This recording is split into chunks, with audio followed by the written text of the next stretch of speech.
I understand law and order, obviously.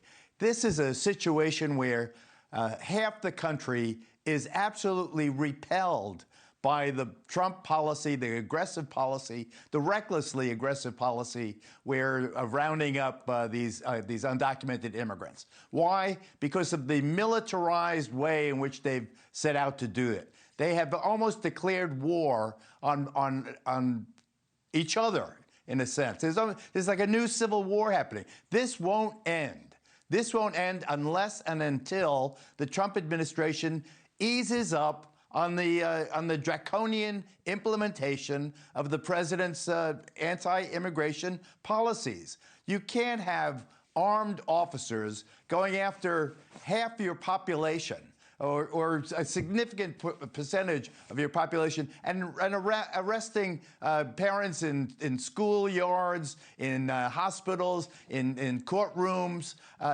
This will not be tolerated. This is like civil rights. This is civil rights. There is a situation where people have to respect each other. They have to respect law and order, but the laws have to be reasonable and enforceable and done with some degree of compassion, some sense that we're going after bad people. What happened to the policy of going after the worst of the worst? Does anyone realistically believe that the ICE officers that are being deployed, the 2,000 of them now going to Minneapolis, that you're going after the worst of the worst? Is this, Senator, is this what we were promised by President Trump?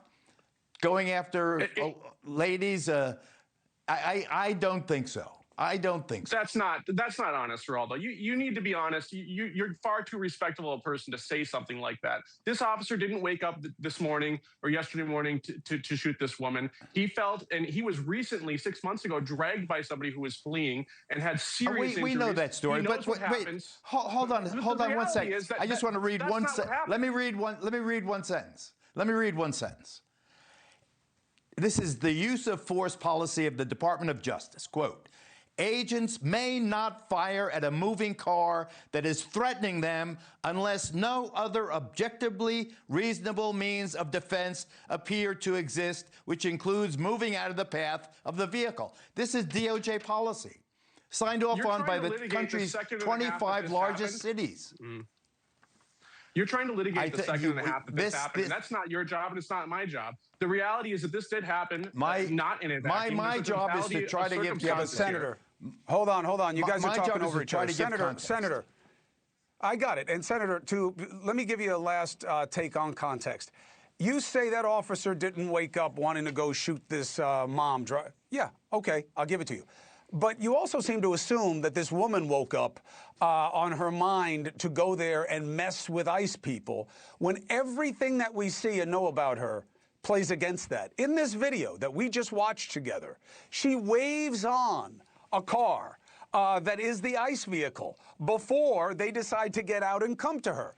Let me tell you something that Geraldo and I know, and hopefully you don't. When someone wants to run you over with a car, Senator, they are not conducting traffic before that, okay? She waves them on, they come and ask her to stop, which is their right, and she should have stopped. But the idea that you paint her as a radicalized person because she wanted to show up to a protest, but you say he woke up just wanting to be the best guy in the world, do you think that's a fair analysis? I don't think that's a fair analysis. I think that the reality that we're looking at here is she showed up. She didn't come to protest. You protest on the side of the road. You don't protest in the middle of the road with your vehicle. How do you know what she showed up to do? She was leaving. You're saying she was there protesting. She was parked perpendicular in the road, blocking the path of officers. She may have waved them along, but you're asking these officers to read her intention. And this is a dangerous situation for everybody, including those officers. They react to their training. Their job is to read her intentions. That is what they are trained to do. That is what they are legally mandated to do, is read her intentions. They cannot use force without reading someone's intentions, Senator. Correct, but they don't know her intentions and they can't read her mind. They see a vehicle parked perpendicular, blocking their path and obstructing them. That is illegal. They had a right to get out and to confront her. And they absolutely had a right.